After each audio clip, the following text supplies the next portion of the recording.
Every Wednesday at 9 a.m. Pacific, 12 noon Eastern, to talk about developments in the world of UBI and meet with the people who are making them happen. I'm Scott Santons. I've been researching, writing, and advocating for the concept of UBI for the last 10 years. For those new to the concept, UBI stands for Unconditional or Universal Basic Income. It's the idea that every individual in a society can and should be guaranteed a periodic cash payment without means test or work requirement in order to make their way in the world upon a firm foundation.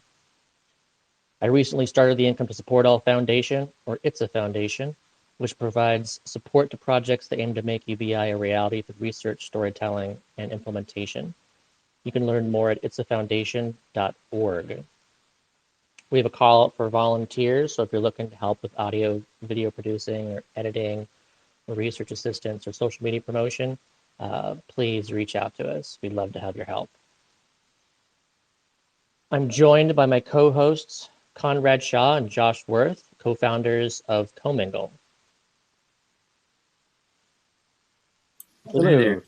Josh, you want to Yeah, in case you don't know, Comingle is a money-sharing app that allows people to pool a percentage of their income into a community fund that gets divided up evenly every week. And the result is that members give money when they have it and get money when they need it, so that no member ever goes a week without income. And you can learn all about it at comingle.us. And I'll chime in. We had a crowdfund recently. That might be where some of you originally heard about us. The crowdfund reached its $75,000 target, and we're leaving the page open and ongoing as a place to continue building the movement and the people, the future comminglers. So if you haven't checked it out yet, there's posts in the comments, in the replies, with all different sorts of ways you can get involved in ITSA Foundation and Comingle, including the Indiegogo, our YouTube channel. So if you hear stuff you like, check out other ways to get involved. Thanks, Conrad. Thanks, Josh. Today we don't have any special guests, so we're just really just talking together about basic income. And whereas usually if we had a special guest, we would put off any kind of real Q&A until the second hour. We welcome people to get involved in the discussion as we go, just in talking about UBI in general. And I will seed the conversation with some just recent developments and news and stuff. So first of all, I'll have to put some of these links too in a separate comment later. But there's a couple, I think, great articles came out just in the last few days that I recommend people reading and sharing. So one of them was Business Insider had the headline, Universal Basic Income is working even in red states. And most of the article was about the program in Durham, North Carolina, that provides $600 per month to those who were recently decarcerated. And I really, I love that approach to be able to see really what is the impact of basic income on, potentially on recidivism, on crime in general. Like, do recipients, are they less likely to commit new crimes? Are they less likely to end up back in jail or prison? And this approach is not only in Durham, North Carolina, but it's also in Gainesville, Florida. And we'll be speaking with the founder of the program in Gainesville, Florida, called Just Income. His name is Kevin Scott. We'll be speaking with him next week. So I'm really looking forward to getting into this particular approach in more detail. But I do recommend people check out that article. You'll find a lot of great stuff in it, I think. And another article that I liked is on Wales Online. And so this is international. And the title is, I wouldn't have food or a shower, everything has changed because of a little bit of money. This was an article about one of the care leavers, foster care leavers in Wales, as part of their ongoing pilot right now, receiving £1,600 a month there in Wales. And it's just, I always really love reading these stories, like, data I get. I can only do so much, though. It's really good to hop in, someone's shoes and really see just how much it's doing for just one person in particular. Like, these stories are just so powerful. So as usual, this was a positive story where it's really like saved and changed their life. And one of the things he said that I thought was particularly interesting that I wanted to highlight. Well, she says, "I'm not the type of person to be like, oh, I'm getting money, so we'll just sit down and do nothing. Once told she'd get a job as well, she used the basic income money to get herself settled and has just been accepted as a carer for adults with autism, and also wants to complete her SIA training to be a security guard, giving herself a route to become a police officer. She said, I want to be a security guard. I want to go down that route. I've always wanted to be a police officer or something like that, but I've never had the confidence or qualifications and stuff like that. And I've never been in a place where I actually sit down and be, I want to do that." So, and this is just so, this feeds right into the empowerment story of, people, once they have a little bit of income, they don't get lazy. They have this floor underneath them, have this foundation, and it's actually, they're able just to think about the future more. They're able to think about, what it is that they really want to do in like the long term, instead of just really just trying to figure out how to get by every month. Conrad, did you want to relate any of this to the Bootstraps project?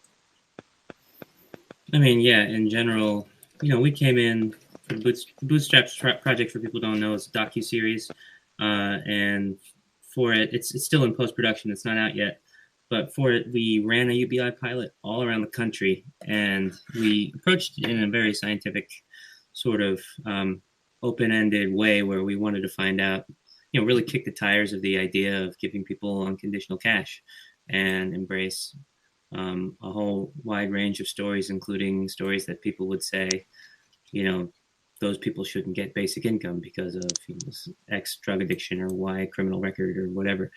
And we just let it play out over the course of a few years. And I was already at that point pretty enamored with the idea of UBI, but I wanted to find out where it might fall on its face or be not enough. So we embraced these stories, and I sort of anticipated going in, just intuitively, they would mostly be positive, but there could be some bad stories. There could be some, enablement of bad behaviors. You never know. And also anticipated, even for the people who worked quickly for, there would be a significant phase of building up enough of a savings and confidence to then do something. So I expected it was going to be like, ready, set, okay, wait. And we wouldn't have a whole lot to film. Originally, it was going to be a feature film. We'd take the 3 most interesting stories. And the thing that surprised me the most was just how fast it unleashed people. And it wasn't an issue of when do you have enough money to go for the things you've been putting off for a long time, or to address the hurdles you've been putting off for a long time. It was more like when you have enough trust that the money is going to keep coming, which did not take long when it was, auto depositing in people's accounts every week. When people had enough trust that was legit and they could rely on it, they didn't hesitate, and people were very quickly making huge life-changing plans. We had several people get their first homes, and it's not a lot of money. It was $1,000 a month per adult and $333 per kid, but it was enough to say, I can quit this job, I can move over there, I can save up, I can get my first down payment, I can invest in this house, this garden in my backyard, I can buy a used car to get my internships. It was the sort of stuff that people you generally put it out of mind if it's something you don't see a way to address. And the second there is that regularity, there's that sort of heartbeat of security to stand on. It became apparent that that was all that was really needed for most people to take significant steps in their life. And so now we're making a docuseries, 10 episodes, 11 stories, just because of the flood of activity and change that happened when people had the basic income. And one of your subjects was incarcerated, is that right? Or what was tell us the story of there was one going on there. There was one who was formerly incarcerated, who'd been out of prison. He spent about 18 years in jail. He was living houseless in New York City, and it was getting near winter, and he hadn't been able to find a job for years. So he basically panhandled, because he would lose jobs all the time, as you do when you have a criminal record. So he would panhandle. He would collect bottles and cans in the city and turn those in. You spend a few hours collecting a big bag of bottles and cans. You get like 10 or $20 for it. And he would do this. And just one or two nights of trying to follow him with cameras and not even doing the same physical work he was doing completely beat the crap out of us as filmmakers. It was a very difficult lifestyle. And we had all these sort of hopes and aspirations for what he would do. Like, will he get his own place before the winter falls? And one of the things I learned is it never goes the way you expect or anticipate, really, but people do what's best for them in the moment. And so he didn't get his own place, but he found a friend who he started living with and caretaking for, a disabled woman who they had sort of a relationship. And they made an arrangement where he started chipping into the rent and started living with her. And within a month, he was no longer homeless. He had a place to stay, a place to keep his things. He wasn't, relying on the shelter system.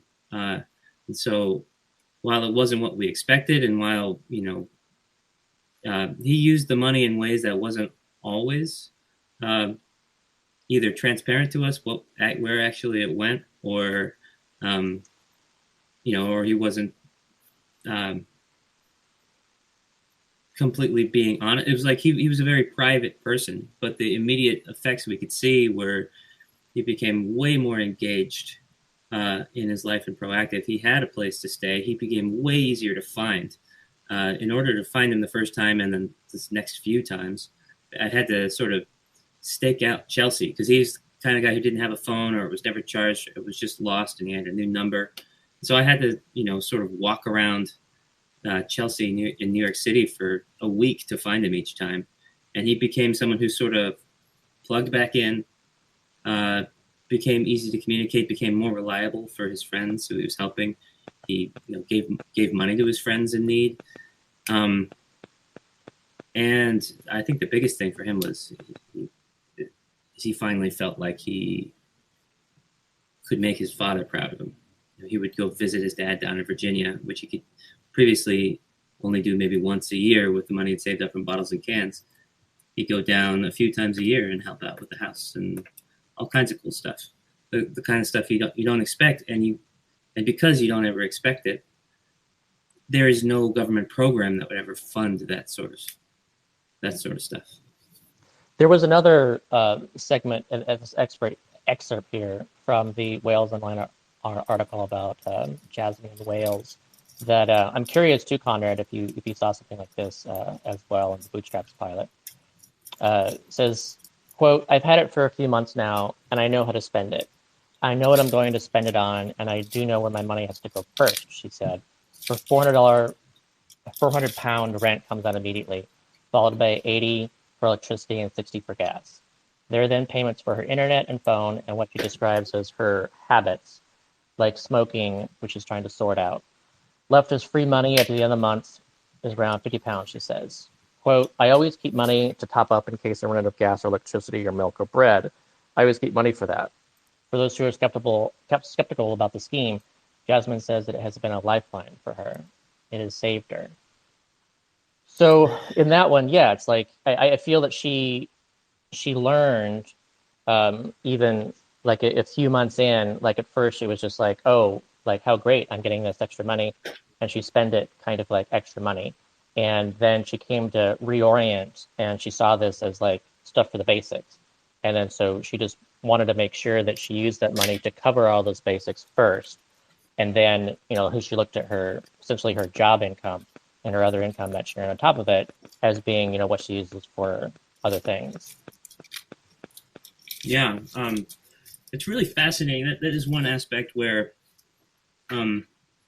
people decry that in this country we don't have enough financial literacy, enough financial education. We need to put that in schools. We need to go, take people off the street who are homeless and give them financial literacy classes as like a first step. Which if you ignore how hard it is to learn something when you're sitting in a classroom hungry and stressed and poor, and you also have to get back to the shelter by 3 p.m. to get your place in line, it's absurd. But in terms of the people's lives we had people from homeless to middle class. In the original interviews, when we were asking people about their lives and their finances, and they didn't know yet they were going to be getting a basic income, I would walk people through their finances at one point in the interview and say, okay, what's your income and your outgo?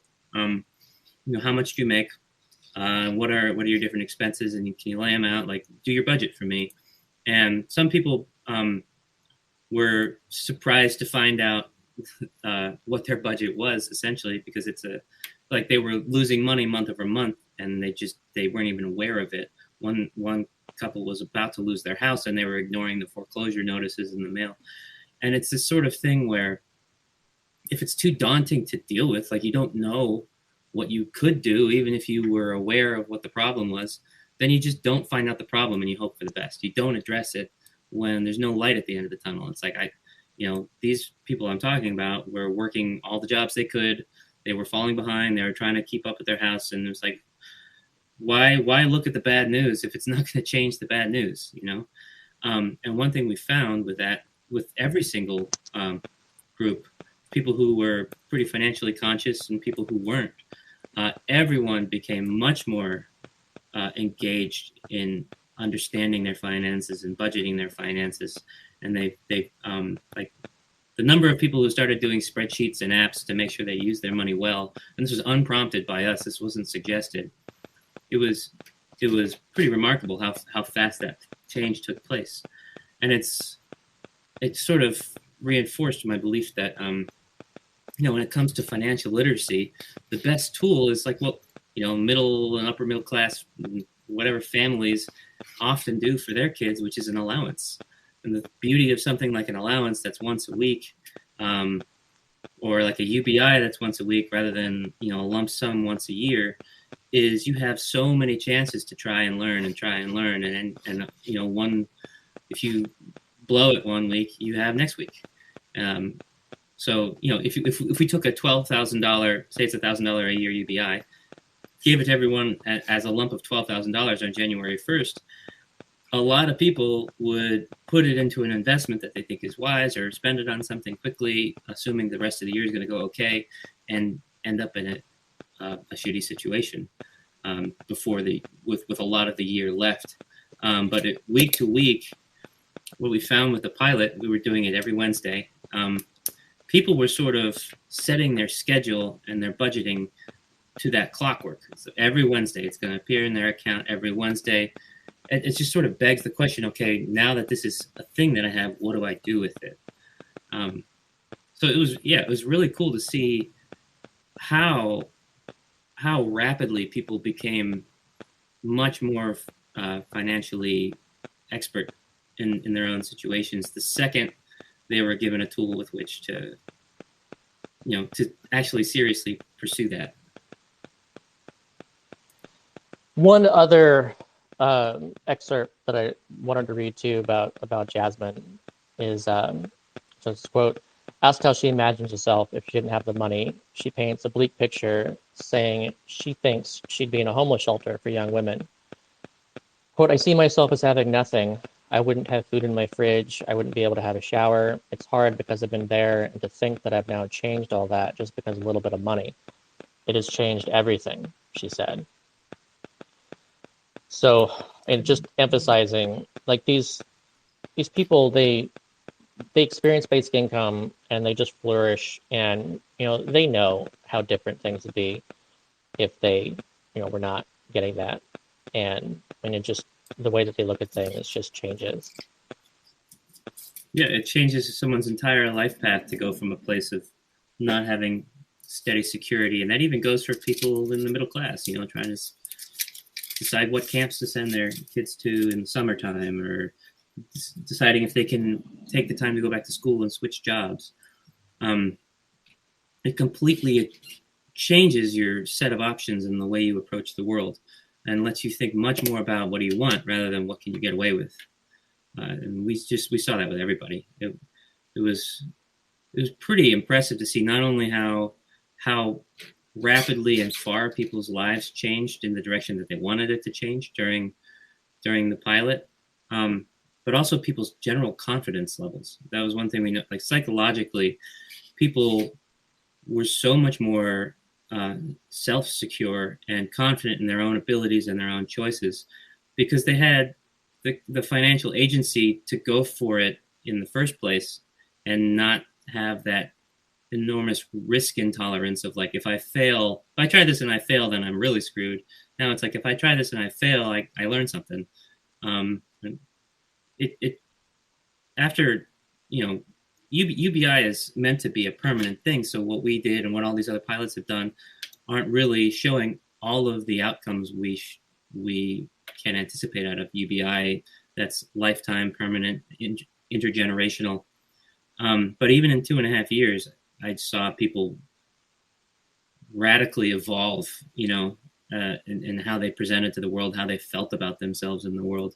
People leaving jobs that they didn't feel proud of because they had the time to hold out for a better job. People spending more time with families, people getting into relationships that wouldn't have had a possibility otherwise. People healing relationships with their family and friends that had grown toxic. A lot of it, there's money behind a lot of it because there's insecurity behind a lot of it, and lack of money security leads to all different types of insecurity. What you said about kind of this comparison to allowances that adults provide their kids also reminds me of another article that I liked too that came out actually yesterday. This is from Tom Hartman, and the headline of it is universal basic income if it works for the billionaires' children, why not the poor?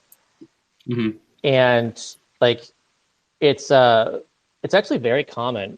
This is something described by Andy Stern, the former president of the SEIU, as parental income, parental basic income, which is just this acknowledgement that there are a lot of people who are receiving, what is essentially a basic income floor, in their early 20s, thanks to having parents with sufficient income. Then the parents are providing them like this monthly stipend, to help out with rent and food and whatnot. And this is clearly something that's helpful to those with high incomes. It's not like a lot of these families aren't worried that they think, oh, if they withhold the income from their kids, that their kids will end up better.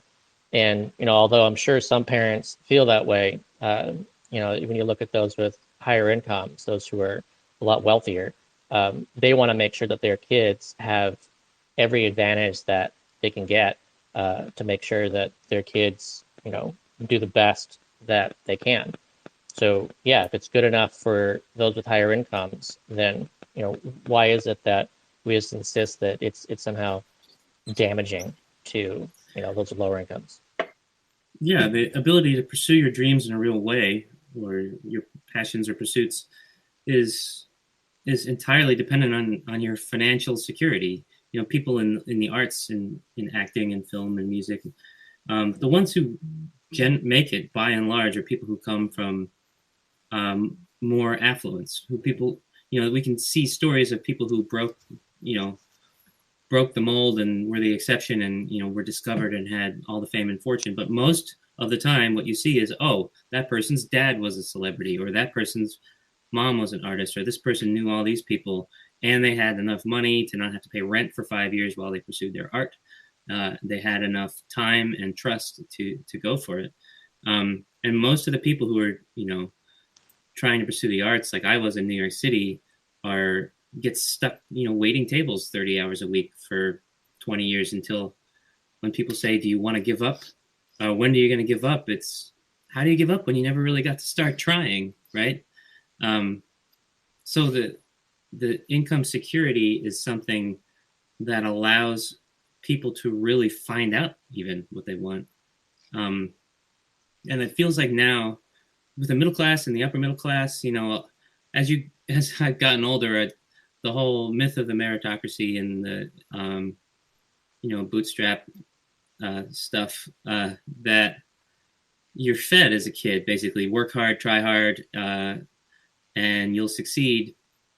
You learn more and more that the people who are really succeeding, a big part of it comes through inheritance of some form or other, which is what parental UBI is, just sort of a frequent, slow trickle of an inheritance.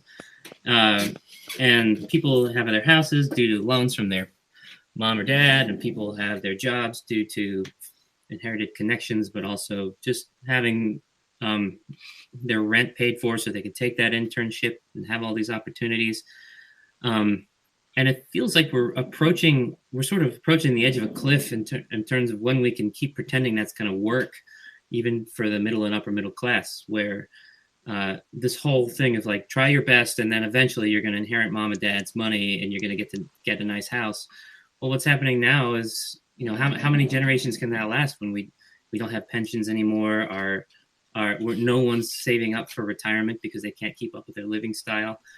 This whole like, am I going to pass it on to my kids is sort of not possible for most people, millennials on down to imagine that. And I think that's probably a big part of why a lot of people aren't having kids. It's a big part of why me and my wife have waited so long. You want to know that you can take care of a kid and raise them right. You want to know further down the line, like, am I going to be able to help them go to school? Am I going to be able to pass anything on? Or am I just going to be someone who needs to be taken care of when my kids grow up? All these things feel like we're in an unsustainable situation where our grandparents and our parents in this moment are fairly secure going into their retirement, but we have no idea what's going to happen for us. And we have even less idea what's going to happen for our kids. And UBI, to me, is a way of ensuring societally, instead of like from an individual parent basis, that everyone is passed on some amount of inheritance with which to, pursue a real productive life. The actual American dream of having a chance of doing as much or more as your parents because you've built something up is just sort of crumbling away for most families. Yeah, it's an interesting the concept of an allowance is an interesting way to tap into the psychology of why some people are resistant to the idea of UBI. And I think it's, as a parent, you don't want to spoil your kids. There's this whole idea of like, if I give them too much, I'm going to ruin them. Like I'm going to remove their desire to want to work hard because they're going to have everything handed to them on a silver platter, right? And you see the people that have everything handed to them on a silver platter become very successful and continue to like maintain, a place in the power structure of the world. So it's not like there's, that you can say that that's causing some problem down the line. But I think it's, I would wonder if like the people that are most resistant to having to the idea of basic income are also the people that have parents that have been like, I'm not going to give you a big amount of money because I want to see you learn to work hard. I want to see you understand the value of hard work and the value of like of $1 and like what it really means. So I mean, there is something to that. Like if you are, when you do go out and get your first job, you do suddenly equate uh, the time that you're putting in, the sort of, misery you're having to endure, bussing tables in exchange for the money that you get at the end of the week. Like that's very, very ingrained into how we think. Um, so yeah, it's an interesting concept of an allowance. Like I don't know if that's like, in some ways it's a really accurate metaphor for basic income, but in other ways it kind of like, it positions the government as being the parent and the citizens as being the children, which Yeah, it's nobody literally likes. Yeah. paternalistic, Yeah. right? Like, yeah. It's yeah. So there's problems with that metaphor, and I try not to use it a lot. But Yeah. I mean, But it is kind of helpful to sort of explore like what's going on Well, the here. similarities and Why, differences, like there's certain if, similarities and there's big differences. yeah, and I think there's a question of yes. It's not just a question of yes or no. It's a question of how much would be too much, how much would be too little, right? So if we reframe this enough we're imagining the parents in this situation as society. It's all of us parenting each other like lovingly and not some sort of top-down paternalistic figure. And we get past that, we look at the idea of an allowance, then how much allowance is too much? If you're giving a kid $100 a week or $10,000 a week, is that too much for whatever different reasons? What are they going to go do it on? They're just kids. If you're giving a kid, $3 a week and say, go figure out your own lunch situation, they're going to go hungry all week and they're not going to do very well in school, right? And all the things, like, it's just understood that when you have kids that are trying to build a talent set and a set of passions and an understanding of what they want to do in life to be contributors, you have to supply a certain amount of access. You can't lock them into a closet and say, you're going to stay in there till you succeed. You have to make sure they're fed and they're comfortable and they feel emotionally safe and secure and loved. And then when that is all true, at the baseline level needed for a kid to focus on what they got to focus on, then you can expect accountability. But if you're being negligent to your kid's prospects, or like with a soccer example, if half the team doesn't have soccer cleats on, you can't really argue that it's their fault that they're losing all the games. People need to have a baseline level of equipment and access that shouldn't have to be earned, both on a moralistic standpoint and in terms of pragmatism. If there's a chicken and egg situation where you can only have a certain amount of access when you've had a certain amount of success, and you can only have a certain amount of success when you've had a certain amount of access, we have to start out by seeding that with enough opportunity for everyone to actually pursue what they're capable of pursuing. It's like a smart investment move for society to give a certain amount of quote unquote allowance. Yeah, I would also add the important difference between like a parental allowance kind of situation and a basic income, of course, is the unconditionality. Like, there are certainly some parents out there that utilize that stipend for their kids as kind of a control mechanism. Like they just like how billionaires will do the same thing with like funds and with trust funds and be like, you don't want to piss off your rich parent or else you'll be kicked out of the will for inheritance of the fund, or if you do something that the parent finds disagreeable, that they would cut you off from your monthly allowance to punish you. And so when it comes to basic income, of course, like you can't do those things because it's unconditional and it's lifelong. You could, no matter what behaviors that you do, you're not going to be punished by the government for those behaviors outside of possibly or most likely, temporarily losing your basic income during incarceration and then, getting it as soon as you get back out again. But yeah, besides that, you can't control people. It's almost like food is the stand-in for a basic income at a family level, right? Allowance is, people get confused by money. But what's the thing that you make sure every kid has to the best of your ability, and there is no taking it away, because that would just be inhumane. That's food, and it's the same thing for adults. Food, shelter, security. It's the same thing for adults, but the way you give it to children is, in kind, you provide it, and the way you give it to adults is they're old enough to get their own if they have the cash. So UBI, like when people say we should try universal basic services, just get people food and housing and everything, what they're not realizing is that trying to deliver goods and services in kind is incredibly difficult, because everyone needs a whole array of different things, and having someone have to figure out who needs what and find a way to get it to them is impossible. Money is just the way you get all of those things to adults. You give them money and trust them to go get it on their own. So yeah, I think maybe allowance is the wrong idea. Maybe it's basic security and access. Well, I whether it's to phrase it that way, yeah, it's not a great way to phrase it. But I think, I guess in our effort to sort of like deprogram the world of its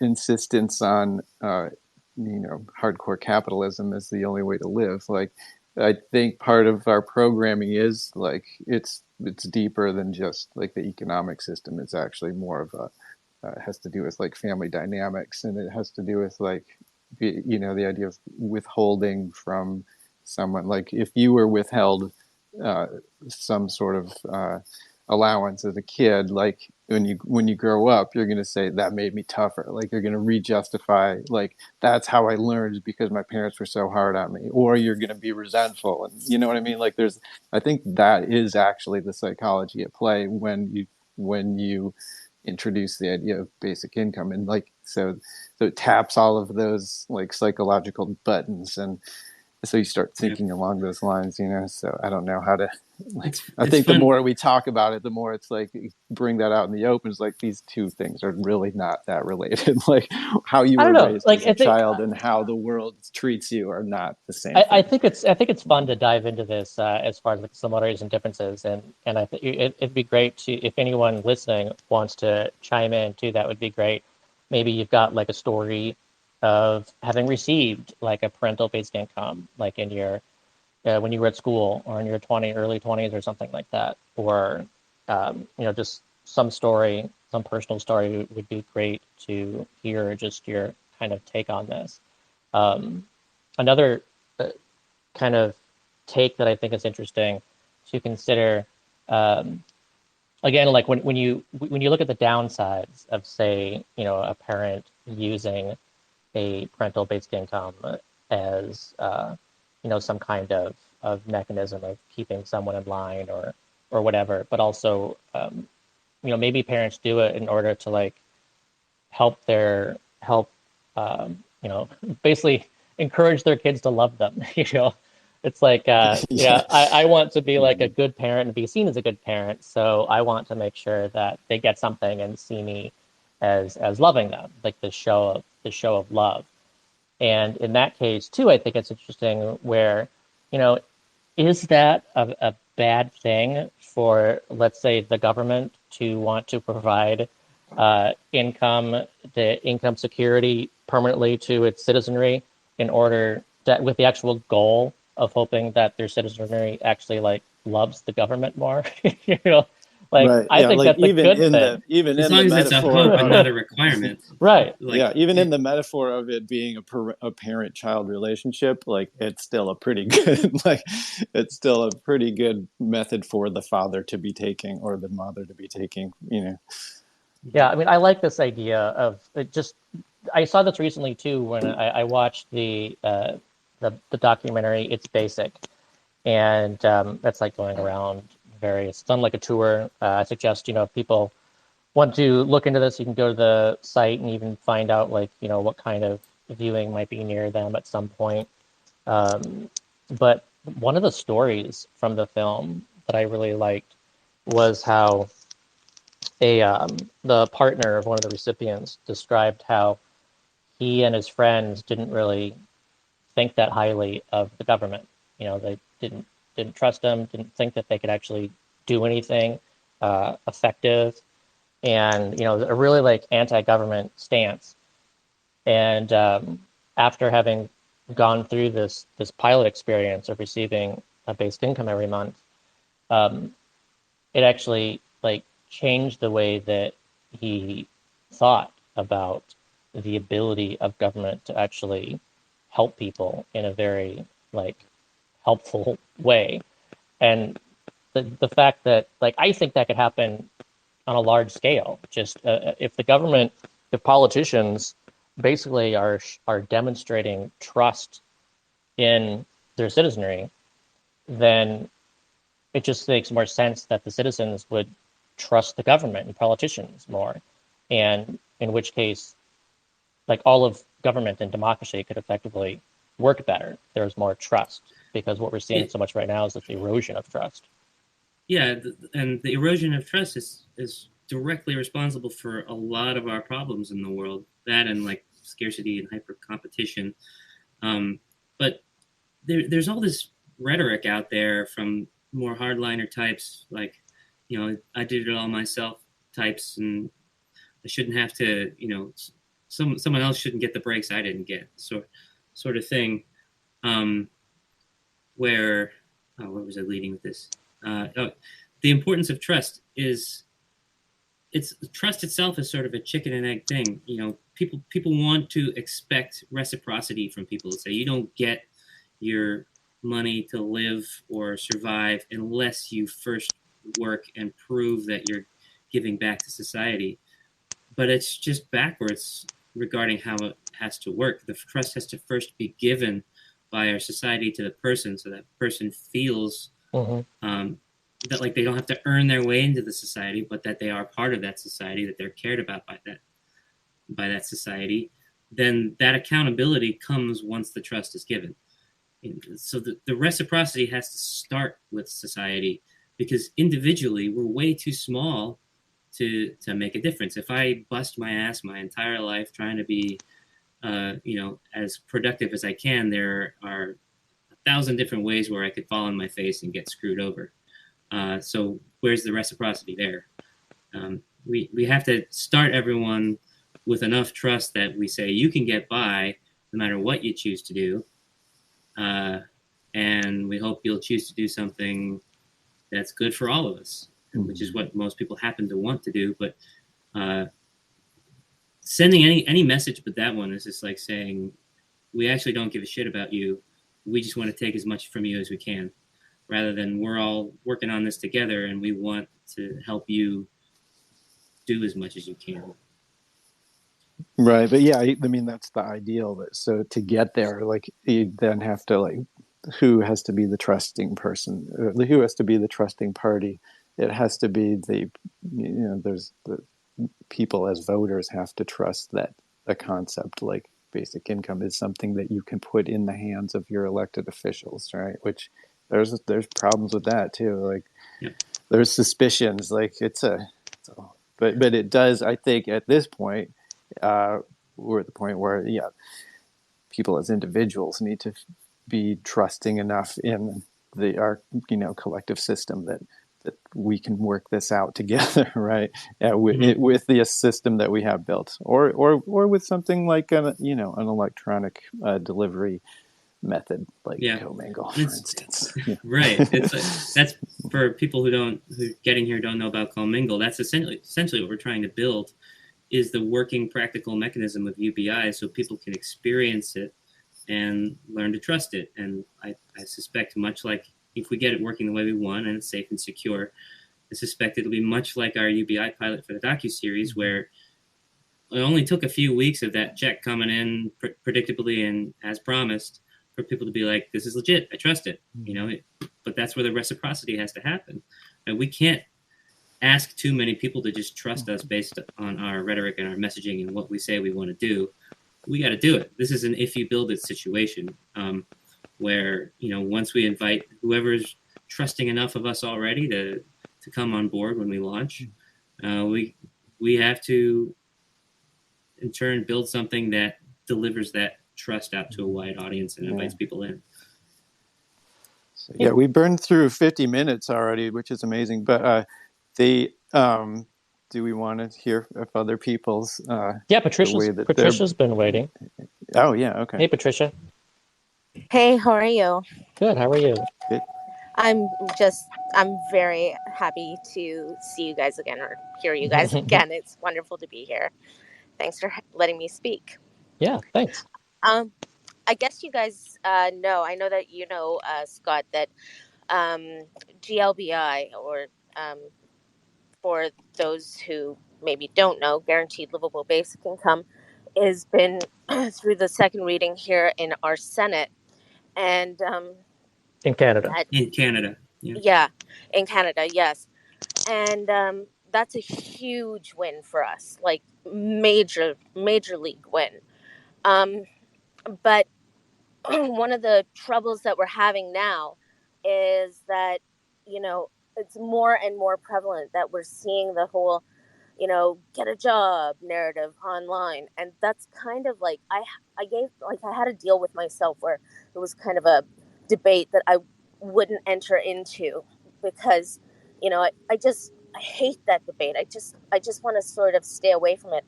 And I found it to be, a condescending debate. I didn't want to talk about it. But one of the reasons why I feel as though it comes up is because, in the House and in the Senate, something which politicians talk about a lot is the disincentivization of work and what that means. And it's not just ex-cons, as you were speaking about, who deal with this regularly. It's also people with disabilities who deal with it. It's also people who are marginalized away from work, and that happens. People are so badly off that they can't even afford transportation in order to get to work. And so this is a real thing that happens. And so I wonder, what are the conditions under which do you recommend where people can, extend a branch to their political leaders where they can say, stop saying this, because you're feeding a public narrative. And as you were saying, basic income is about a public trust. We need to have a public trust where people stop telling us to just get a job, because that's just not possible for some people. Over the course of your lifetime, no matter what it is, you're going to face disability, whether it's because you're really super old, or because something happens to you, or because you're diagnosed with something. This is something which is going to happen. You will face disability no matter what. So it's on the books. Don't think you're going to dodge it. It's going to happen. Deal with it right now. But the bottom line is, no matter what, whether it affects your working life or not, one day you're going to have to deal with this. Whether or not you're well cushioned in the future because of a pension isn't really what the deal is. The fact is that for some people, it's just not something that they can live through financially. And so basic income is an ideal answer. And so how do you recommend is the best way to reach out to our political leaders and say, stop it? I think part of it is just continuing to say the messages we all know, but also, a big part of all the work that we've been doing up here in the last few years is about not expecting or waiting for political leaders or the public even to be argued into something, to be convinced into something through, rhetoric and messaging and making good points, trying that for a long time. You've got like 100 different articles written by the panelists up here and by many other people making all of the cases that are just very easy to ignore, because a lot of people, especially in a world where you're taxed to keep up with everything that's going on in your life, people aren't going to take the time to really hear and see and envision something different. So they need to be shown. So the whole basic premise, both with Bootstraps and Comingle, is experiential for that reason, where, if we have all these, for Bootstraps, we have all these bubbles all around the world, and all around the country, where people live in their own circumstances. They don't know what's going on anywhere else, but they have opinions about other types of people in other places based on whatever news they get, whatever lack of information they get. And the only way to really understand someone is to, walk a mile in their shoes. So that was the whole point of letting people see and experience people's actual situations, and thereby be able to put themselves in those positions. It begs the question, what would I do in that position? Is my a tremendous work ethic and talent enough would it be enough to get me out of that? Or I don't know what I would do, right? And similarly with Comingle, it's just, for something so populist, universalist, and power dynamic changing as a basic income, I don't think we can ever really expect the status quo powers that be to take a strong interest in changing the power structure that gave them their power. And everyone else is too busy trying to survive and win in the game to really spend too much time imagining the better world that's possible. And so people generally believe what they see. Once something's up and running, like when you're crowdfunding, a big strategy for our crowdfunding was to make sure we had plenty of pre-commitments and a few large dollar donors and friends and family outreach before we even opened it to the public, so that when people showed up to the page, they see something that's already successful to a degree that indicates you should take this seriously. There is a real, especially with people whose bandwidth is tapped in general, there's a real desire not to waste your time or energy on something that's not going to win. So it has to be shown winning already before people, I think, can really open space in their heart and mind and time for an idea that's transformational. And that's kind of the whole point, is like, I've given up on this idea that we're going to convince our way into it politically. And if we get anything, I'm afraid it might be something that is poorly designed and just called UBI. Whereas if we build the thing first, we can just point to it and say, hey, we've got X number of people, they're doing this thing that could be easily replicated by the government, and look how it's working. And I would also add, Patricia. First of all, I agree with Conrad and like the importance of like Comingle and similar approaches of just like doing it right now. We also recognize, that the Comingle approach is going to be U.S. based at first only, and the goal is to even hopefully extend that and go, be able to do that in other countries. But as far as like convincing politicians to actually get behind this, as much as I don't like the idea of people thinking that the only reason to do basic income is because of automation and the impacts of AI, and this kind of like in case of emergency break glass scenario, and it's not because of all the other reasons to do it.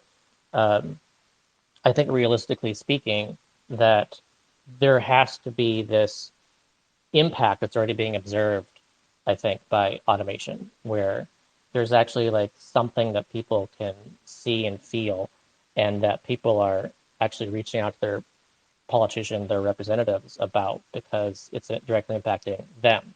I think we saw like a kind of like a small version of that, a very as a result of the pandemic, where so many people lost their jobs so quickly that government stepped up and said, okay, well, we need to make sure that people get an income, and then different ways of going about that.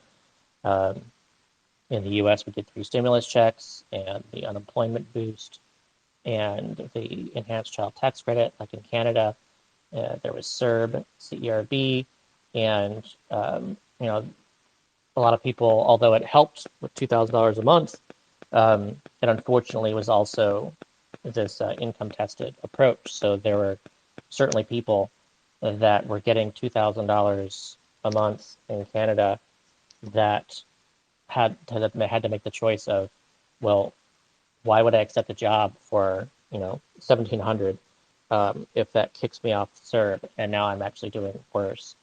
So like there's some similarities and differences there, but in general, I think that's where you're going to get political buy-in, is politicians seeing like this need to actually boost incomes, or at least like seeing this insecurity and fear and even anger from their constituents that there isn't this really strong safety net, that there needs to be one. You can also just point out too, when people say get a job, if it's coming from the government, say I would get a job, but the way you have the program set up means that getting a job hurts me. Like I lose this much in benefits to get this much of an insecure job. You're basically saying with your policy that you'll punish me for getting a job. So, put your policy where your mouth is, and put in a program that doesn't punish people for getting a job. Yeah, one of the things that happens here a lot is we have very punitive programs, which, like, for example, we have one called ODSP for those who are disabled. It's a provincial program, and it really and truly, it kind of disincentivizes you to work. So if you're disabled and you're on this program and you earn a certain amount of money from working, then ODSP is cut right off. Yeah. It's based more on the concept of equality rather than equity, and so it doesn't lift people who are disabled up in order to help them become more like better participants in society. It just sort of like thrashes them for being participants in society. It's incredibly punitive. It's very harassing. And then you have to do this check-in thing where if you travel outside of the province, you get cut off. It's awful. It's just awful. But I sympathize with what you're saying. I understand what you're saying.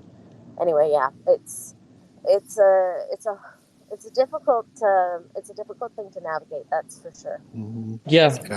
Yeah. That's something inherent of all disability programs, that's for sure. There really is like this kind of view by politicians that if someone qualifies as being sufficiently disabled, then that means that they literally can't do anything at all. And that's like it forever. And if they happen to earn anything at all, then, they lose it. And like that is just, I think that's just destroying so much potential among so many people that they're actually, there's these conditions that say you are not allowed to increase your income. You just aren't. If there's anything at all you want to do, like there are so many, like let's say you're a disabled artist, and like if you're a disabled artist, then maybe you technically can't even sell your paintings, because then that would, unless you were doing it, unless you had like a high enough income from it, then you wouldn't want to risk losing your disability income. And why is that? Why can't a disabled artist actually earn income on top of their disability payment without losing that security and going through the entire process again? And so sort of the reason why a lot of progressives and liberals who support UBI but insist that it should never ever replace any sort of part of the welfare system as it is are making a big mistake in my mind. Like the basic mechanisms of a lot of the way we do welfare, having it be paternalized and targeted, inevitably create these cliffs and these disincentives that are basically saying we will punish you for working more or getting a job. This is where you should stop. This is where you should just stay where you are so you won't hurt yourself. And so this almost a litmus test in some groups that's like, as long as you say you'll never ever touch any of our welfare programs, but I think that comes from a place of, one, misunderstanding, and two, a place of fear that this is our only successes so far, and it's helping some people, so we have to cling to it because some help is better than no help. But in comparison to something that's universalized and guaranteed and non-disincentivizing, adding extra targeting and extra disincentives only drags everything down. So, I mean, another thing you could maybe suggest to politicians, or we could, this is another strategy to get towards basic income, is a universalizing of some of the programs we already have in place, like with disability. Have it be more, have there be less onerous sort of qualifications where, if we had so the way I would see UBI going with disability is the UBI would cover a certain amount of the disability check, so that everyone with disability or not is already getting a foundation of income. And then for whatever the process is to qualify that you're legitimately experiencing disability, you have money while you're waiting to qualify, but also they should universalize it in such a way that maybe universalizing isn't the word, but make it non-conditional in any other way, so that once you qualify, there is no behavior or thing you could do, like by working or whatever, that would disqualify you from it. And all of a sudden, when you do that, you've removed all of the work disincentive for people who can, work part-time or work half the time, people who are bipolar and can't work certain times, people who have, certain, nerve conditions that put them out for a few months at a time. They don't want to. They still want to come back and work when they can, and just taking away that barrier all by itself in the program that exists is something worth doing. And with a smaller population, that's kind of an easier sort of a thing to navigate. Gentlemen, thank you so much for your time. I really appreciate it. Thanks, Patricia. And next up, F-Stop Pictures. Do you have a question or comment to add to what we've been talking about? Hi. Some people know me here. I'm Alan, by the way. Alan, nice to meet you, Alan.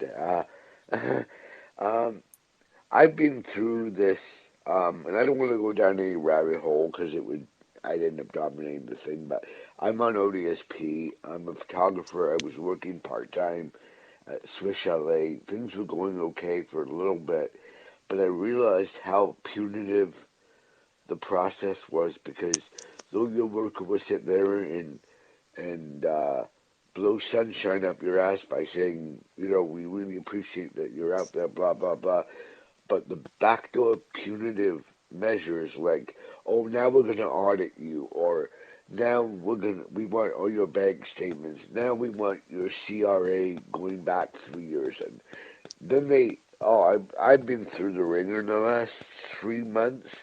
As soon as I moved to Kingston and I applied for the startup as a self-employed person, because I was hoping to use the 500 for this year to build my website, because it's expensive if you go through certain companies without the ads and blah blah. And I find I'm in the middle of an audit, and it was just a nightmare. And I'm just sort of like so frustrated with the whole know your place, don't make waves. And if we're going to have a real basic income, and I personally, without kissing any butt, like Patricia's platform, because it's fair, and it's got checks and balances in it. But I don't know what they're planning for any basic income that's in the Senate now. But if it doesn't have checks and balances, it's just going to be another Band-Aid. Anyway, that's all I really want to say. I hope they do one, because I think the platforms like Indeed are like a waterfall in the desert. It's a mirage. I've applied for so many jobs, and I've got nothing. I mean, I'm probably at... Where are you located? Where did you say you were? Kingston. Kingston, Ontario? New York, or Ontario? Yeah. Oh, okay. And I'm on ODSP, and it's a mirage. I've applied to over 200 places. I've signed up for so many of these online companies like Loblaws, and they all want you to have a login and blah blah blah. And I've gotten bupkis, absolute bupkis. Restaurants, Walmart, you name it, stocking shelves. It doesn't seem to matter. I'd love to be able to do my photography Yeah. as sole income, but the reality is just not there. And with ODSP going, oh, you're doing that, so now we're going to do this. So I'm already being gouged 15% for overpayment per month ongoing. So um, my the amount I'm getting is already going down by 15 to 10% after rent. Yeah. Uh, It's crazy what I have people two think hundred are doing. dollars after $200 after my rent to get me through 4 weeks. It must be $20. I mean, I'm sure I'm not off as bad as some people, but holy smokes! Yeah, Like, and like you mentioned, like even though like certainly there's a sufficiency issue, where like you just need more money, then there's also the issue of facing at any moment that you could be, audited and lose that disability income for, yeah, whatever stupid reason. being told that you're under in you're under review for the next 2 years to see if you're even eligible anymore because you actually went and participated in the job market. Like, Yeah, seriously, how the hell is that going to help anyone? yeah, Like living in this fear of cloud that you might get a letter in your mailbox saying that your amount is being put on hold for until this, and this happens. And not everybody has access to the internet. So how are they supposed to? They might have a fixed data on their phone, and their phone is their only connection to the internet. If you, for example, if you have to get your CRA notice of assessments, good luck. You have to literally go to some job bank thing or the library and hope that you can log into your CRA and print them. right. And then if you're short of money, you've got to then jump on a bus, take it to your worker. I mean, like how many hoops? Yeah, and Do those you hoops have aren't any free. help? Yeah. Do you have I'm any not help today. Not navigating if these you're systems at able. all? I'm not. Oh, I'm so over the whole system thing. I just want a UBI that works, Well, so yeah. But, people aren't put Yeah, so people aren't put in this fight or flight mode, mhm. and they wonder why we end up in emergency rooms for anxiety, mental yeah, health, and blah blah blah, and just straight illness because we are forced to buy the cheapest food at the grocery store. Like they wonder why their emergency rooms are blocked and clogged. I went to Kingston Emergency because I had vertigo, and I've still got a bit of it, but there were over 120 people on a Sunday in there, Mhm. and it was like, holy smokes.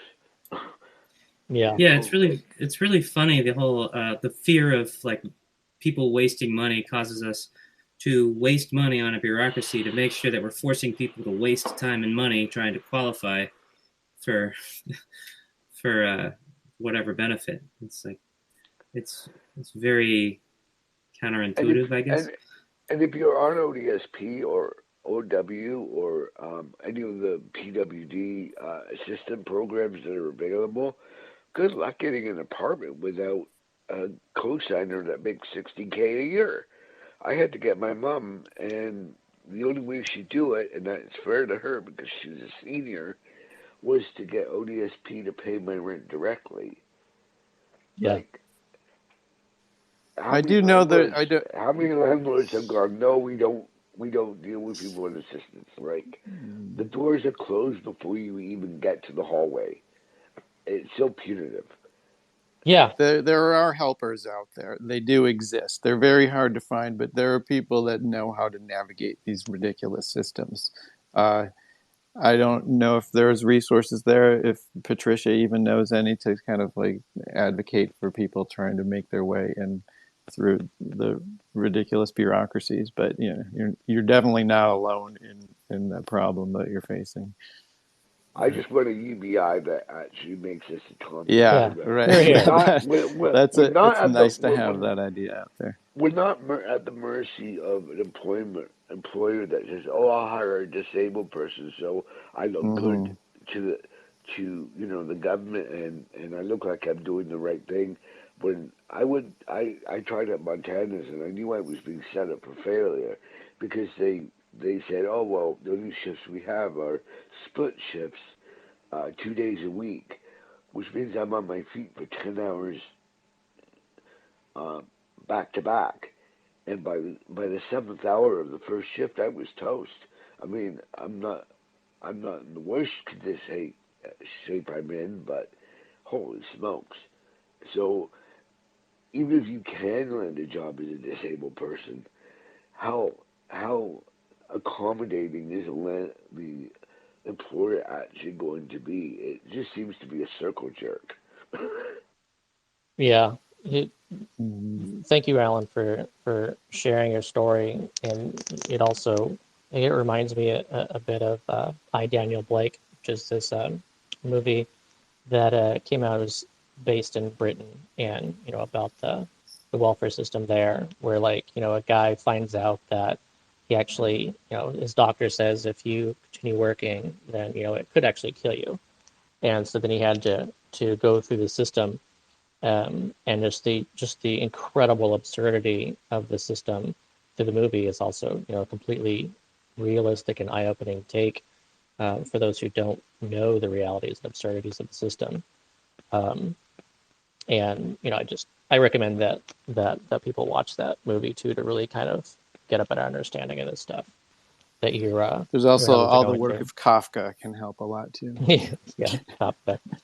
All right, Hmm. so there's something else I wanted to get to too, and to We add do it. have Matu here on there, so I want to make sure we get to him because Yeah, he's got yeah, good stuff to say. but so that this is something that it's a first here on It's Alive, as far as covering something that I myself just learned about this morning, and this is a pilot that the preliminary findings just came out, and so I haven't even really had time myself to even go through it all and tweet about it or write anything about it. So if you're listening right now, then you're Is this breaking news? this is this Can is we call it breaking this is news? breaking news. Yes, yes. Okay.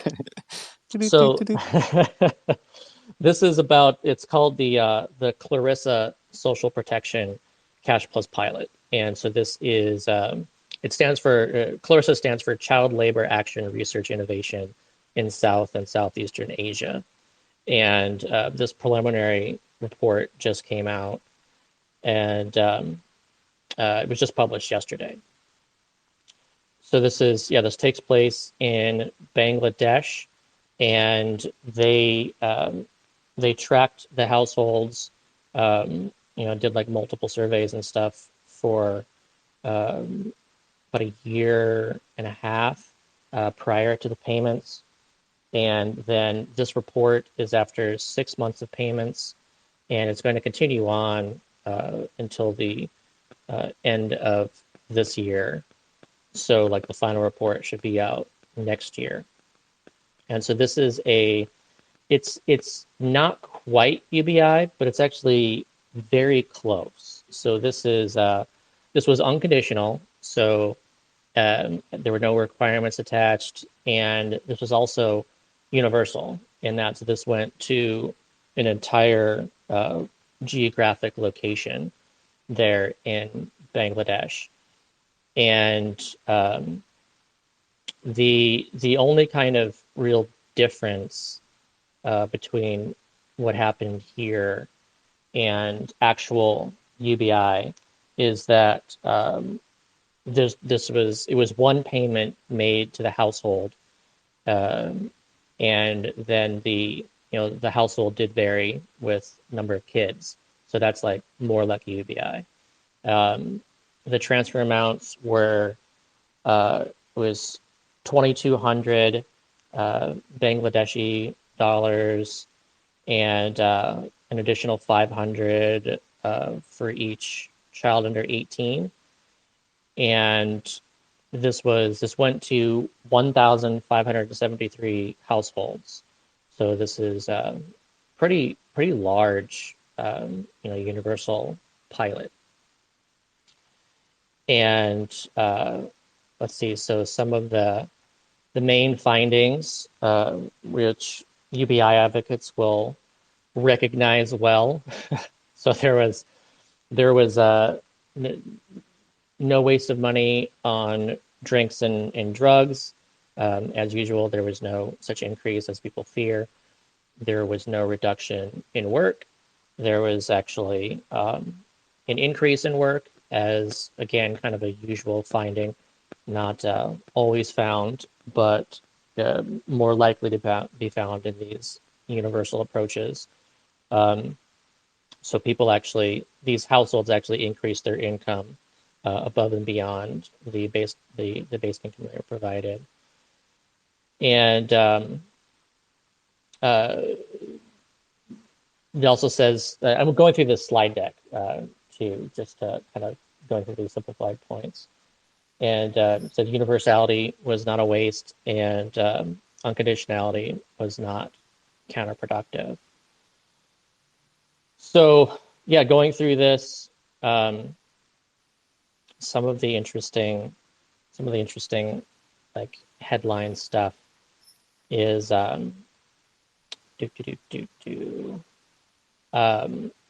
of the things that they found that's kind of so one of the main points of this was looking at child labor, and that's the CL part of Clarissa was looking at child labor, and they found that there did seem to be like this decrease, and even there was a trend involving like the improvement of work that kids were doing. So like even if there were kids that were still working, the nature of the work became less dangerous, and there were actually increases in or decreases in dropout rates, so increases in going to school across all these different age demographics for kids, with the largest drop in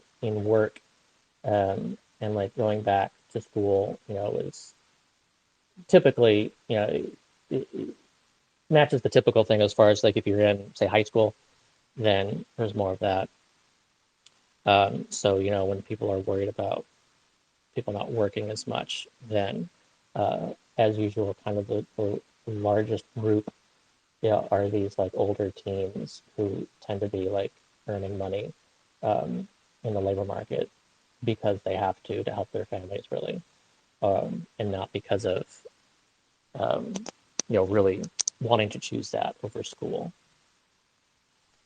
And another kind of major or more interesting finding was just there seemed to be like a big impact on resilience.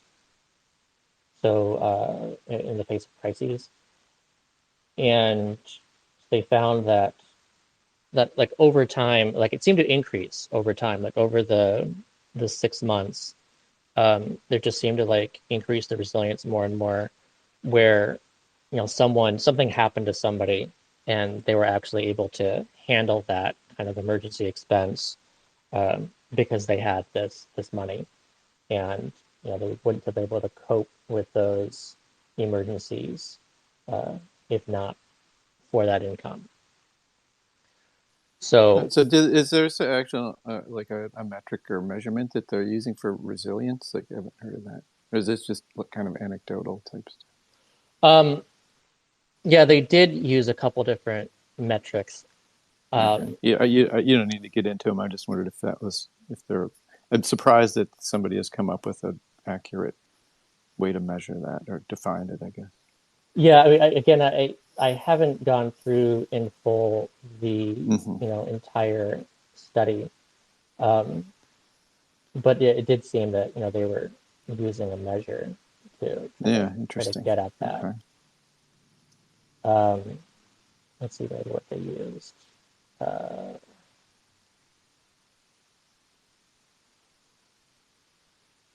Yeah, I think one of the questions that they had in this survey was like, do you think your household's ability to earn enough income for the household improved in the last month? And that jumped from 10% of participants saying yes, like prior to the first payments, to about 60%, over 60% after that.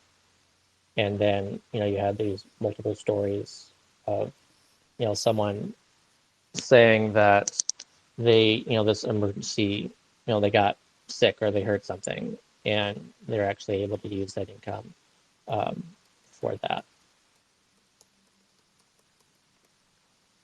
I just wanted to make a quick mention too that I think if the UBI was put in place across Canada, that 90%, well, at least 75% of these tent cities would vanish because if if it was set up in such a way that someone who was living in a tent could go to a landlord and say, "Listen, I'm ready to rent," and as soon as they had their address, they could apply right away and get it.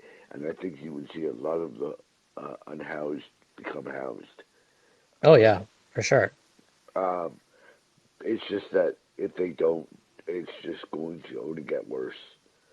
Um, I think they know that. They just want to try and kick it down the can as far as they can. Yeah. So, I mean, it's really interesting. Like, back to our earlier conversation, like the idea of like trying to curb child labor through basic income is like, I think we're kind of lucky to not have to worry about that so much. But uh, yeah, like how does that like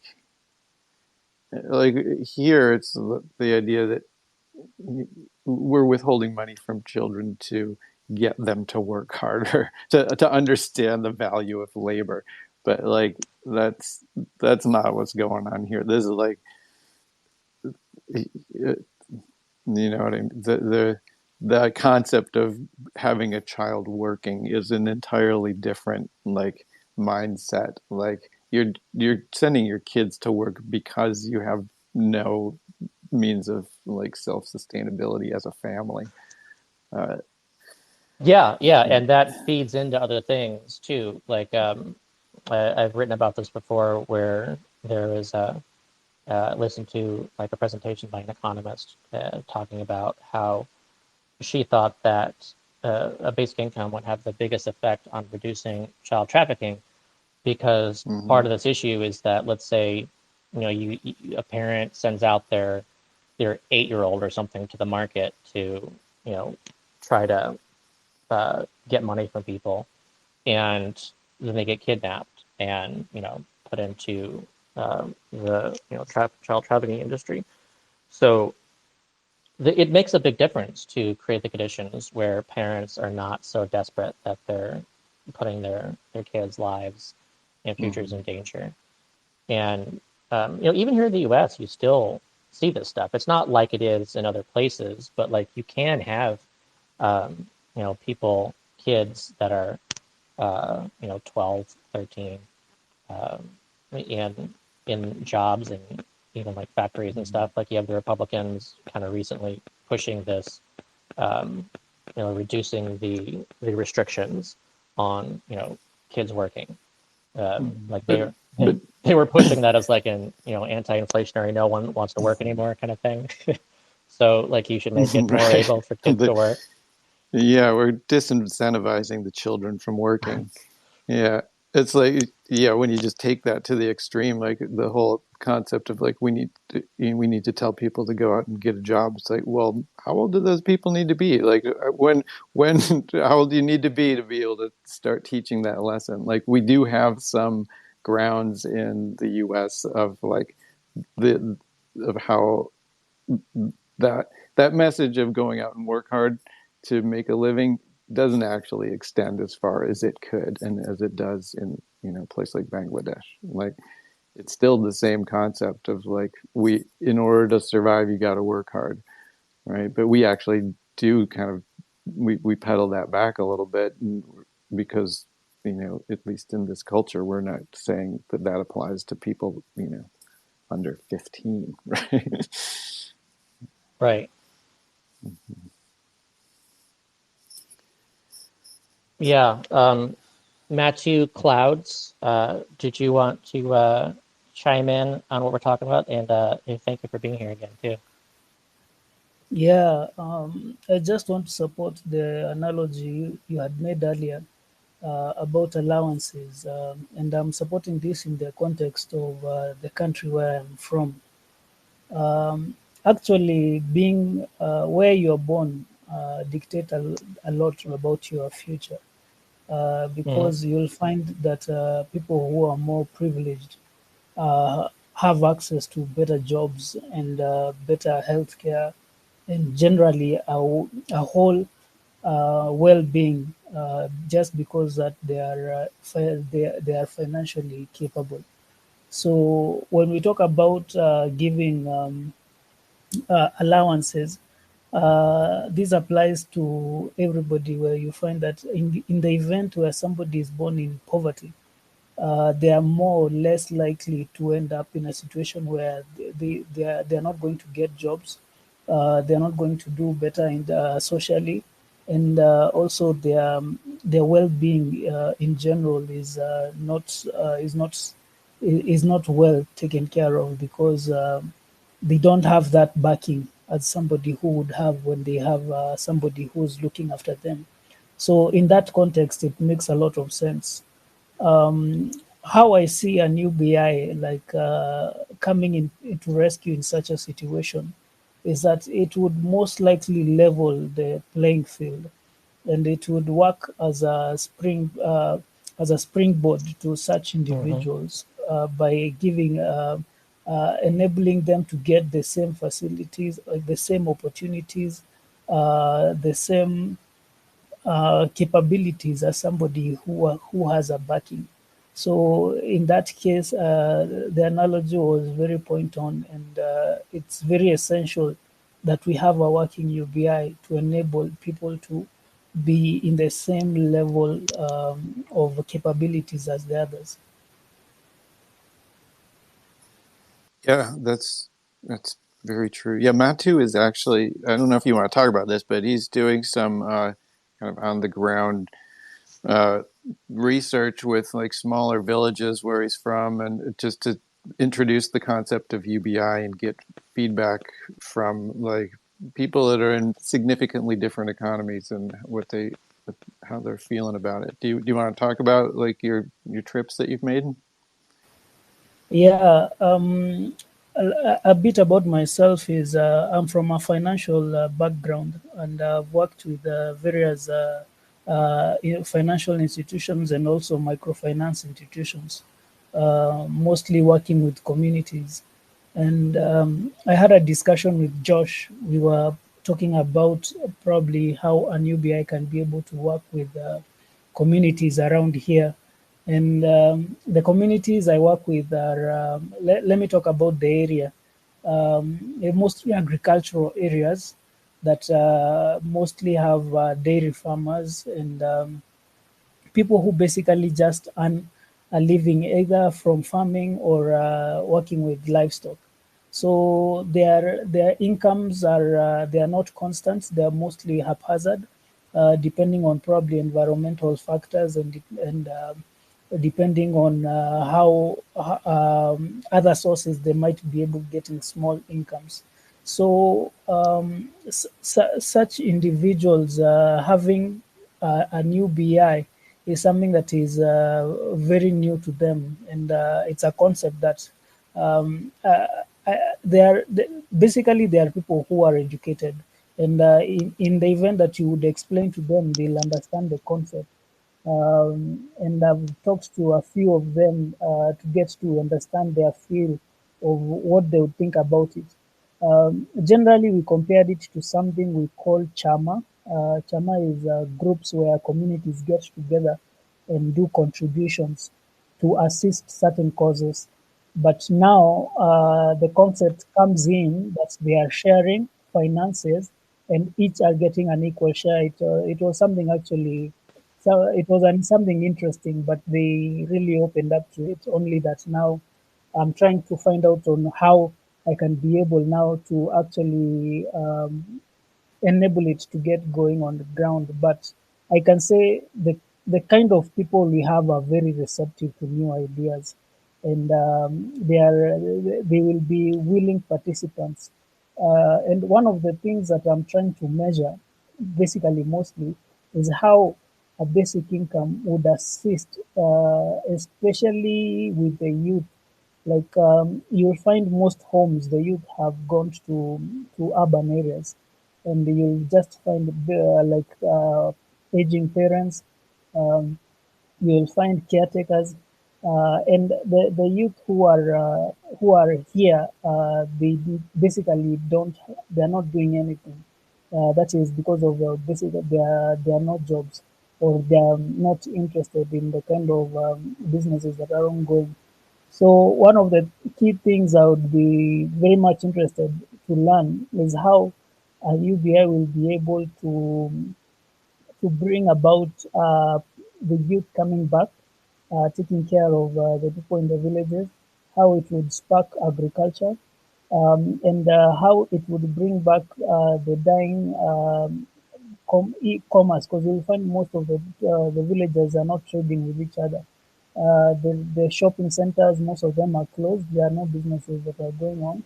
So when we have cash going around, how the transactions will be able to activate such places and actually bring back life in such communities, because the communities are very vibrant. It's only that now they basically lack that spark, and that spark would be brought upon by people sharing incomes, and people in the community just generally engaging on a more societal level. So it's something I'm very excited about, and I'm looking forward. Yeah, it's neat what you're doing. I have one question. So you're saying you introduced the concept as Shama, right? Did you say it's something like that, or did you have? Is there in the language? Is there a way of communicating the same sort of thoughts that are in what we call universal basic income? Like, did you have to translate UBI into something? Actually, I use the analogy of a pot, Uh-huh. where people like people share. You put food in a pot, then you all of you eat from the same pot. That's what I told them. Mm. So Okay. I generally got a lot of questions like, now uh, who's going to contribute the most, who's going to contribute the least, Uh-huh. how are you going to ensure that one is not eating more than the other. So these are just things that the people will Yeah, be very like keen kind of the to. right questions. Yeah. Yeah. Yeah. That's interesting. Yeah, there's no like sort of inability to grasp the concept, which is pretty interesting, I think. Which does seem very hard for people that raised as in capitalism to even wrap their heads around it. Yeah, but it's easier in rural areas because Mm-hmm. we have a lot of communities that generally have various projects. Yeah. So they are very keen to learn what is this thing that you're talking about, basic income. With a basic income, they can easily understand because you can actually inform them about somebody who's doing a job and they're earning either weekly or monthly. Now, you as a dairy farmer, now rather than getting your sporadic incomes that heavily dependent on whether your cow is going to produce milk or not, you are going to get a guaranteed income this time of the month, and the other neighbor is also going to get a similar guaranteed income this time of the month. So, in terms of understanding, I can say that they are understanding, and they are very sharp in grasping the concept. Mm-hmm. So, probably the challenge would be in terms of now utilization and how to now um, like how to decide on the amounts which they are going to be contributing. So those are just some hurdles I have seen, but I think they can be approached when we proceed to the next steps. Mm-hmm. It's funny to me. The concept of UBI, when you get it, is incredibly simple, but it's very counterintuitive to a lot of people who've grown up the way we have. And it's sort of like we're standing in a place of absurdity. So something rational and simple looks confusing and absurd to most people.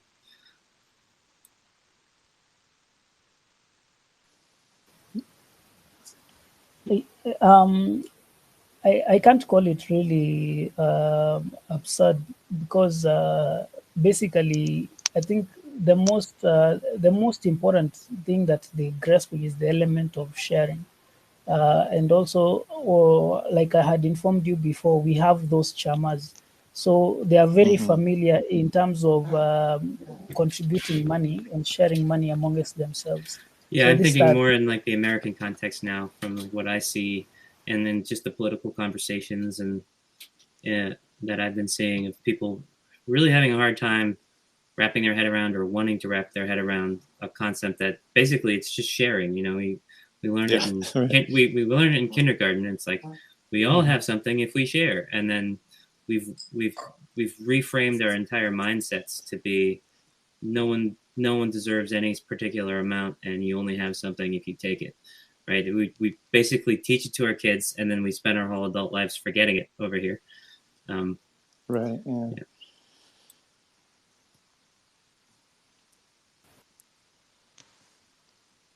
Yeah. Thanks, Matu. I appreciate like being able to share all that from your own context. Um, there's so I did just want to add some more, like some of the numbers from this Closer pilot, and just so get a little bit more idea of this impact on kids, and like again, it's you can definitely carry this stuff over because you saw something very similar in the Canadian pilot in the 70s, and we see it elsewhere too. But so in the Bangladesh pilot, um, looking at these numbers, so ages, if you're looking at ages 16 to 17, then around 50% of boys were employed um, before really receiving this. And then at the 6 month point, about 40% of boys are employed. So you saw this 10 percentage point reduction in 16 and 17-year-olds boys being employed. And when it came to girls, they were a little bit below 40% when things started, and then they're at 20% at the 6 month point. And then you can also look at the school dropout rates, which also dropped.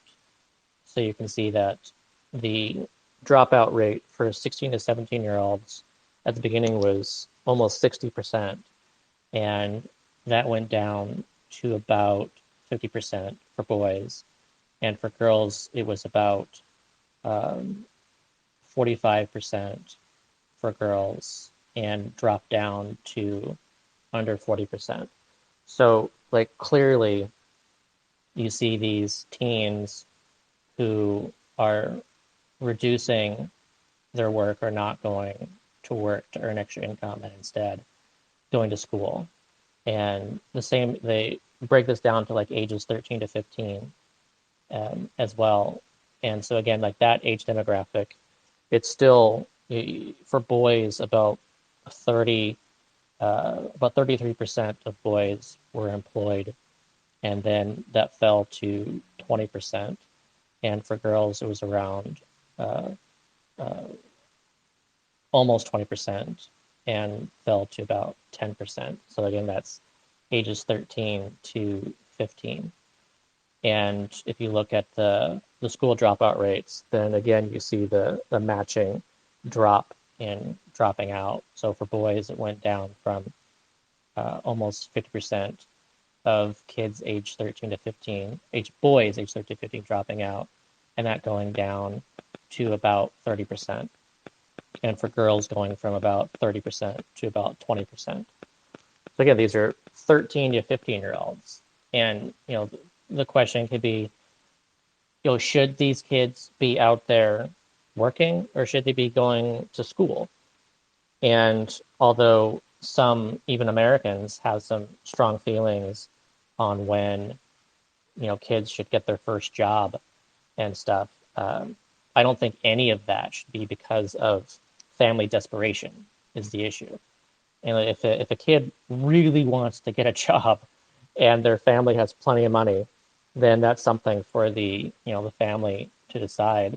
But if these kids are getting jobs because they absolutely have to help feed their families instead of going to school, then clearly that has a negative impact down the road on just how many kids are getting educated and how that then impacts the entire economy, since you've had kids that were working for desperation income at young ages instead of actually going to school and learning and developing skills and everything else to get jobs that earn a lot more money and do a lot more for the entire country.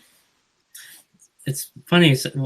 One of those numbers and what you were saying made me think about like the life process where you shift. I guess it's sort of an adulting moment where you start to lose your delusions about how the world is set up in a way that makes sense. You get, if you have a privileged childhood, like I did anyway, it's, you go to a decent school and you try hard, and if you try hard and you do the work, you get good grades, and then you can go to a decent college, and there's like this systematic approach you can take by following the rules to get ahead. And then you get out of school and you try to bring that approach to something you really want to do in your life, because you've been told your whole life you can do whatever you want in our generation. And you find out pretty quickly and ongoingly that the world is not set up to take care, to really take care of you and to give you a real path of hard work and being a good person is going to get you ahead, because it's just not true for a lot of people. And so there's two ways to respond to that reality. And one is you could do what a lot of people do and say, like, you better learn early that life is tough, right? Like, some people might look at the stories of these kids working hard and working in the labor market when they're children and say, well, at least they learned early on how the reality of the world, right? Life is tough and life sucks, and if you're going to learn, the earlier you learn, the better. And that sort of neglects to consider that maybe we don't ever need to learn that. Right. If we create a world where it remains true that there's a path to some sort of success and comfort and providing for you and your family enough to live in dignity. I use that if I'm talking to right-wing people a lot, it's this idea of accountability, where they want to, say it's these people's faults that they're in a bad situation. And it's like, you can't really say that, honestly, because as well as I do, there's a lot of people that get screwed over through no fault of their own. And just because you can point to someone who is more easy to blame, you can also point to a lot of people who aren't. And so you can't pick and choose between these types of people, per se, to say, who is morally hazardous and who is just unlucky. So if you create a world in which there is a definable path for everyone to have a dignified level of comfort, live super cheap off your UBI, have some roommates, and try to go out there and get work, and all the money that you bring in, you can start to save up for nicer things, but you never on the street, whatever. Mm-hmm. If you create that world where there is a real path, where you're not just waving your hands and say, work hard like I did and you'll make it, but there really is like a baseline decent existence out there, then all of a sudden you can be a little more, have higher expectations of people to live up to that. Well, kids are a good example of, like, you can say their circumstances are not their own fault, right? So, so they're the person that, if somebody's, you could point to the study and say, if you didn't believe that, you could point to the study and say that UBI decreases employment. Right. Right. You could, if you're really hardcore and you're worried that UBI is going to, disincentivize work, you could point to this study and say, yes, you're right.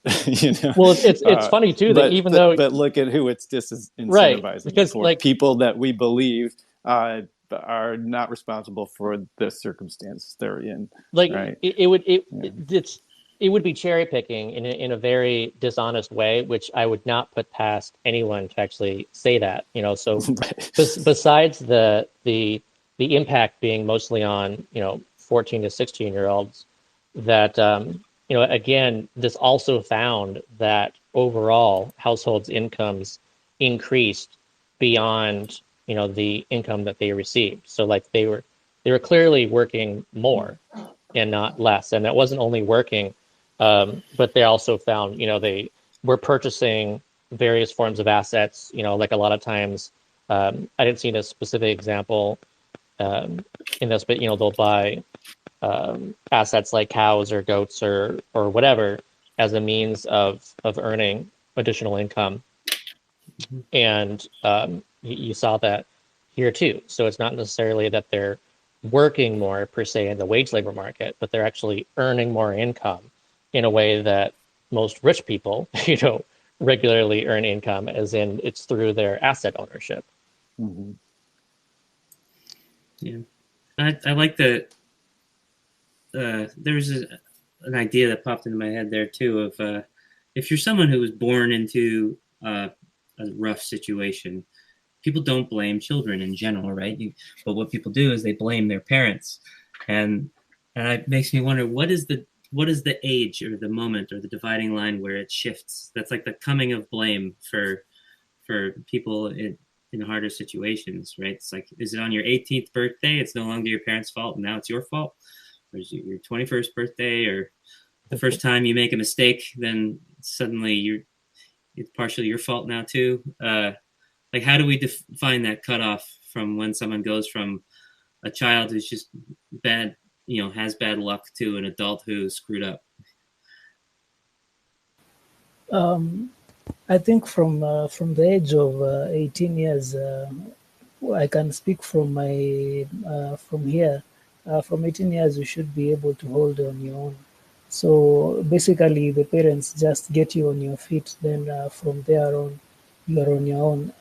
And coming back to what we had discussed before about having parents who are privileged, you'll find that somebody like that will be so disadvantaged because they'll have to start from the bottom before they can get actually anywhere. And around here, it's a common known factor that you must know people. So in terms of opportunities, you're going to be limited. So like we had said before, basically you're starting at a disadvantaged point, and you have to claw your way out of the hole which you have had begun in. But all in all, uh, when it comes to talking about the parents is around here. It's kind of taboo because it's for them. They have done their work. They have brought you up, so we can't generally talk so much about them not giving you a privilege. Yeah, I hope I've answered your question. Yeah. It's just a funny thought to me. It wasn't really a question of like, there's that day you go out on your own. If it is 18, then all of a sudden you're entirely accountable for all of your success or failure, and it goes both ways, and we ignore the privilege or lack thereof that people came up in. Once they're classified as an adult, they're no longer people that deserve any sort of support, in a lot of people's minds. Right. Yeah, you can keep drawing that line. Like that, it's very philosophical. Like when is the person responsible for their own actions, and then that gets you into like even, you could say that your circumstances were created from the time you were born, and you were stuck in them from the time you die. Like these are not things of your own creation. Like you've made some decisions that maybe could have been better, but in the end, like those decisions maybe were also limited by some other circumstances. So yeah, it's like, do you say that it's just 18 and like that's kind of arbitrary in a way, just that all of a sudden you're now the responsible person and all of everything's your fault now. It's incredibly arbitrary, and that's the whole reason the universality is the most important part of UBI. Everyone is coming from a different place, and there's no way to assess everyone on a case-by-case basis and look at their whole upbringing and childhood and a series of unfortunate events or whatever. Right. There's no workable or intelligent way to do it other than a universal floor for everybody that I can think of. Yeah. Just some more numbers here with 5 minutes to go. Just want to get some of these more numbers. So when it comes to harmful work for those aged 14 to 16 in this Bangladesh pilot, 15% of boys were in dangerous, harmful work at the start, and at 6 month point, it's 10%, and for girls, it went from 10% to around 5%. So, yeah, it's just interesting to think that 14-year-olds are doing this harmful, dangerous work, and so even if they're still needing to work, in those circumstances where the parents still need income, like they're actually doing something else, because it's like, okay, let's not risk this to the degree that we were. I don't want anything to happen to you. We just, need some extra money. There's whole business models, huge business models and industries that are entirely dependent on the existence of poverty to run their business models. Like, we send all of our plastic and put it in our recycling bins. It gets shipped over to some other country where people, are losing decades off their life, crouching in a toxic environment, sorting it for us, and we just don't see it, right? And so if we take away the desperation that makes them make that choice, then we have to find another way to, sort of solve our plastic problem that's not actually a delusion, and it's not reliant on the suffering of others. If you can't, or what's another one? Poaching. Yeah. I don't know if you remember whatever the study was. It was direct cash or UBI. Yeah, it was in the Namibia UBI pilot.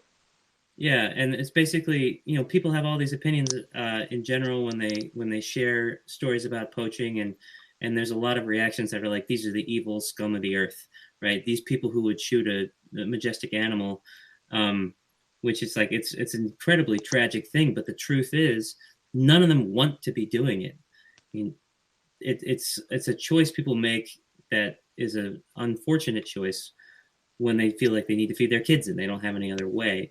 And it was something like this very shortly after they introduced a UBI in this area, the poaching completely evaporated or mostly dried up because no one actually wanted to be doing it.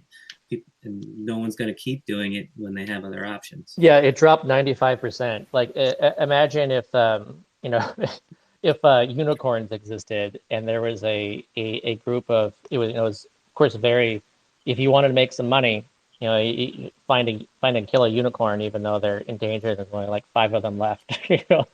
But if you just make sure everyone has a basic income, then they're going to be like, you know what, I don't need to kill the endangered unicorn. So all the punitive rhetoric, I mean, this kind of translates to all the things we're punitive about. All the punitive rhetoric coming from these these sensational social media posts and things like that are basically, these are the scum of the earth. They need to be punished. They need to be killed. We need to have more people out there with guns protecting the animals. And these heroic stories of people who really care to protect, right? But we're wasting a whole set of people's lives, giving them violent military jobs protecting these animals, so that we can punish the people who are, through desperation, trying to kill these animals to sell them when the entire thing could go away on both sides, like all of the violence, all of the waste. And to me, it's like another example is abortion. You know, people want to have a moralistic stance against abortion. And so they assume that anyone who would have one or get one is doing it as some sort of evil spite or villainy, you know. And the truth is, nobody wants to have an abortion ever.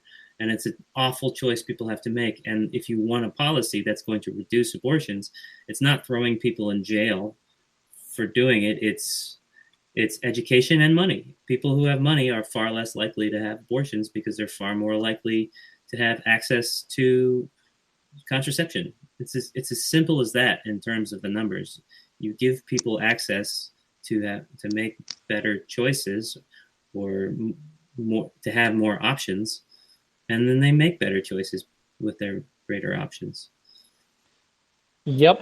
Yeah, here we're at 2:00 now, and just before we go, I want to get one more number out, just because it's also, I think, the one that people seem to most care about, or at least the UBI opponents seem to care most about, is the average monthly income increase. So before, the average was around 15,000, a little bit above and below that for men and women, and then at the 6-month point, it's a little above 20,000 for men and a little below for women.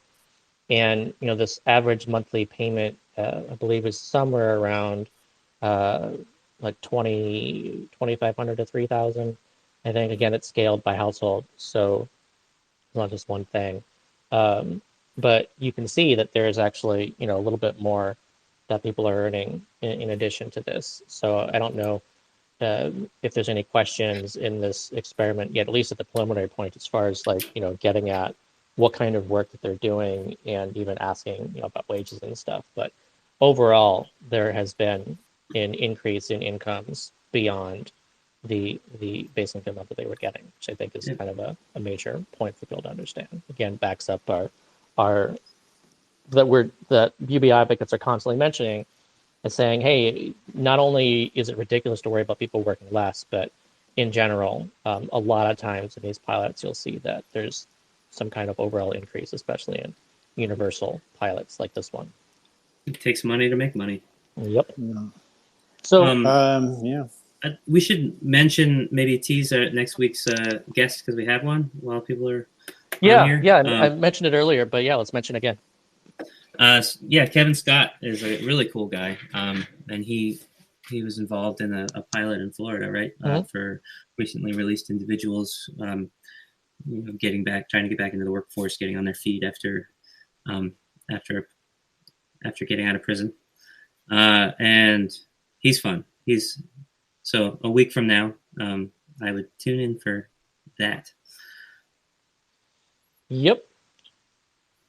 So that's it for today. Anything you want to conclude things with call outs to how people can participate? Yeah, I would just go to the links in the replies to this space. For Scott did one and I did one for how you can follow the ITSA Foundation, Comingle, the YouTube channel, get on newsletters. All those things are worth checking out. Yeah. Great. All right. Well, thank you, everyone, for joining us today. Thank you to my co-hosts, Josh and Conrad. And we will see you next week, same time, 12 p.m. Eastern. All right. Bye now. See you, everybody. Thanks, everybody.